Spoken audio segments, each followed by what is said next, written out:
il y a une spécificité de l'identité française, qui n'est pas précisément une identité ethno-raciale, qui n'est pas une identité donc blanche, qui n'est pas une identité religieuse, même si la France est un pays catholique, de grande tradition catholique, la fille aînée de l'Église, et j'aime beaucoup l'expression de Régis Debray, qui dit que la France n'a pas fait la révolution pour passer de fille aînée de l'Église à fille cadette de l'islam.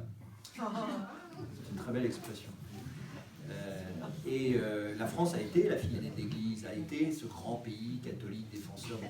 Mais la France ne se définit pas et ne peut pas, précisément parce qu'il y a eu la Révolution française, précisément parce qu'il y a la laïcité, précisément parce qu'il y a eu le combat, précisément parce qu'il y a eu aussi le rôle des protestants, aussi, même si c'est plus modeste en taille, le rôle des juifs en France, parce qu'il y a eu tout un ensemble de choses. Il y a eu l'immigration au XXe siècle. Donc tout ça fait que la France ne peut pas être dit pays de race blanche. C'est un pays beaucoup moins de race blanche que la Norvège, par exemple. On parlait de la Norvège tout à l'heure. C'est un pays beaucoup moins uni culturellement que la Norvège. Vous avez un Français à Nice. Moi, j'ai été prof à Nice. J'ai été prof à la fac de Lille au début de ma carrière. Ensuite, j'ai été prof à Nice. Et maintenant, je suis prof à Versailles, Saint-Quentin. C'est pas la même chose. Quand vous êtes à Lille et quand vous êtes à Nice, c'est pas la même culture. Et pourtant, vous êtes en France. Mais la race, ça n'a pas de sens. On sait que ça n'a pas de sens. Exactement. Alors, ça me gêne que vous utilisiez ça. Mais il ne faut pas être gêné. Je prends la parole. Il ne faut pas être gêné. La race, biologiquement, génétiquement, n'a pas de sens. Dans la construction sociale, dans les représentations, ce qu'on appelle, en anglais, en français on n'en parle pas comme ça, mais l'ethno-racial a un sens.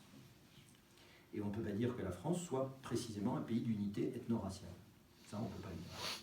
Vous pouvez dire que la race n'a pas de sens. Moi, je vous dis, la France n'est pas un pays d'unité ethno-raciale. Donc c'est faux de faire reposer sa représentation politique dominante, comme le fait le Front National, une partie du Front National, sur cette idée. Ça veut dire, par rapport aux identités, à la multiplicité des identités, ça veut dire que, évidemment, qu'on a des identités multiples. Mais c'est une question de l'individualité moderne, l'identité multiple. Nous sommes tous des êtres multiples du point de vue identitaire. Nous avons tous plusieurs critères et appartenances identitaires. C'est une évidence. Mais la question de l'identité, ce n'est pas simplement la réduction, certains le voudraient, à un seul critère dominant, ou qui serait mis en avant socialement ou politiquement dans des revendications de droit, par exemple, parce qu'il aurait été discriminé, stigmatisé, minoré dans la société, dans l'histoire dans laquelle on se trouve. Les femmes, les homosexuels, les noirs aux États-Unis, les juifs, etc., les minorités religieuses, les minorités territoriales, les Québécois au Canada, etc., etc., etc. Les Corses qui s'estiment qu'en partie, les Guyanais, on a tout ce qu'on veut du point de vue de l'identité, de tout type de critères. La question de l'identité, c'est en partie celle de la manière dont on conçoit la multiplicité, ce qu'on appelle le multiculturalisme de manière générale, comme la possibilité, malgré des identités très différentes, mais donc le multiculturalisme, il y a deux choses qu'il faut. Il y a deux multiculturalismes. Il y a le multiculturalisme de fait, ce qu'on appelait avant le pluriculturalisme. C'est-à-dire que, je disais, la France n'est pas un pays ethno-racial, une seule. La France est un grand pays multiculturel. Le monde gallo-romain, le monde du Nord, le machin, les trucs, l'Empire, les confettis, les dom-toms, le machin, la corde. C'est un pays de mutation, de transition. C'est un pays multiculturel, de fait. Mais ce n'est pas un pays au deuxième sens multiculturaliste, c'est-à-dire normatif. Le fait et le normatif. Le multiculturalisme normatif, c'est l'idée que la pluralité des identités n'est pas simplement, comme disait Marcel Mauss, le sociologue bien célèbre, un fait social total, c'est-à-dire un fait social sur lequel on ne peut pas avoir prise. C'est comme ça. On a un pays dans lequel il y a eu des mouvements de population, de migration. Mais, en revanche, le multiculturalisme normatif, c'est l'idée qu'à partir de ce fait, on le traduit dans les institutions, dans les politiques publiques. Et on projette la multiplicité des identités dans le droit, dans les normes morales, dans l'éducation, dans la politique culturelle, etc., etc., etc. Et ça, c'est une revendication d'une partie du champ politique et social aujourd'hui.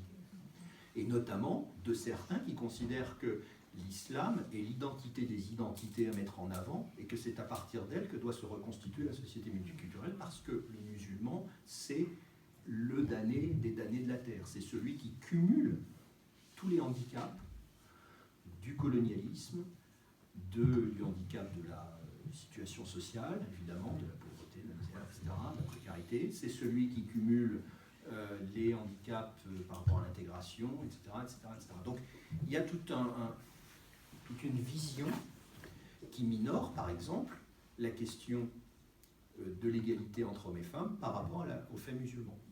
Et donc, qui accepte que la femme, dans le cadre culturel de l'islam, soit dans un statut inférieur ou soumis, parce que ce qui compte, c'est la stigmatisation, la discrimination à raison de la religion ou de la couleur de la peau des musulmans. Vous voyez ? Donc, ça marche de manière emboîtée avec des positionnements politiques. La République, et là on répond aussi à nation, citoyenneté, pardon.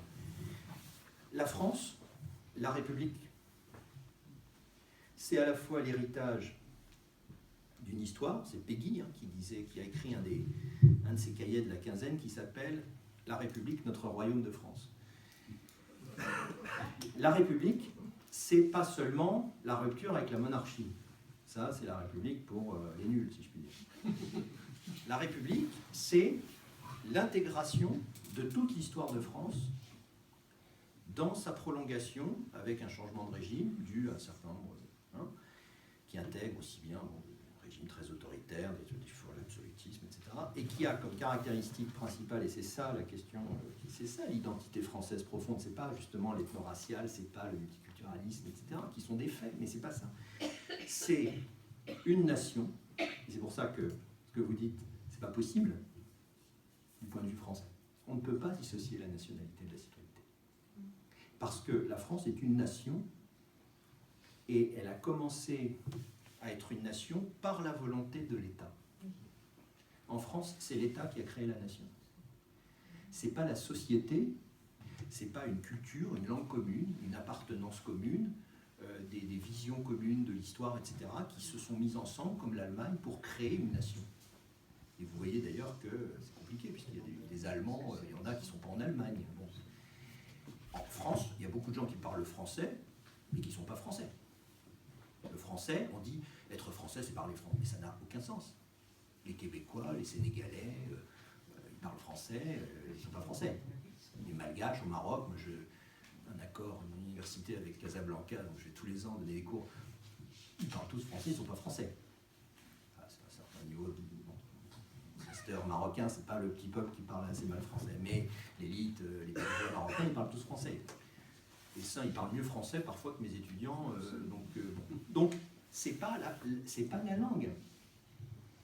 Bien sûr que la langue française est très importante pour la France. Bien sûr, elle a structuré aussi, l'Édith Villers-Cotterêts, l'Académie française, tout ce que vous voulez. Mais donc la France, c'est une construction politique. C'est ça la spécificité française. C'est une construction politique qui s'est faite suivant une colonne, ce que Michelet appelait la colonne d'air entre le régalien et le populaire, c'est-à-dire entre un État, une vision, y compris territoriale, une vision de l'espace, une vision du temps, etc., qui s'est prolongée pendant des centaines, pendant des siècles à travers différents régimes que la République a reprises, etc., et qui s'est structurée avec un peuple auquel s'est agrégé, un peuple qui s'est constitué par l'agrégation de territoires et par des immigrations successives, qui devient français parce qu'il appartient à cette colonne d'air, parce qu'il s'intègre dans cette colonne d'air. Il devient français en s'intégrant dans les principes qui font cette colonne d'air entre le régalien et le populaire. Donc la nation française, c'est central pour définir ce qu'est la citoyenneté française.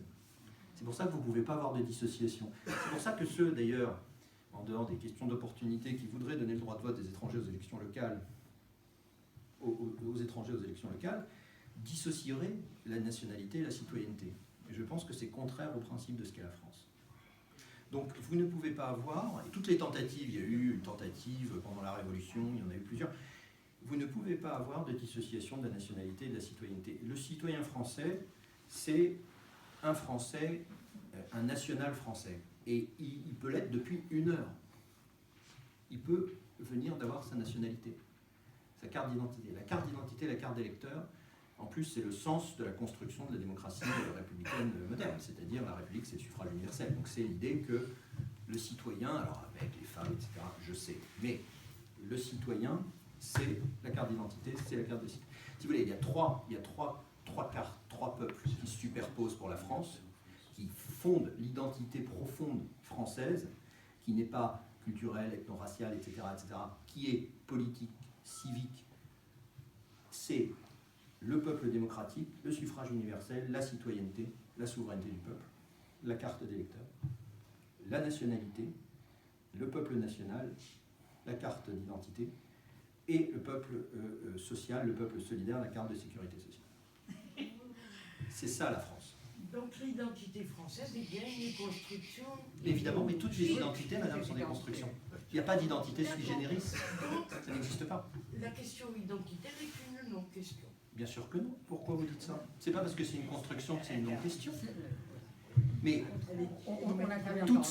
toute société est une construction, est une volonté, est une imposition, est une soumission, on ne peut pas, il n'y a pas de naturalité des sociétés ou des identités humaines. Bien. Ça n'existe pas. J'avais dit à Laurent Bouvin en l'invitant que ça se terminerait vers 10h. Il est plus de 10h30. Je crois qu'on peut le remercier.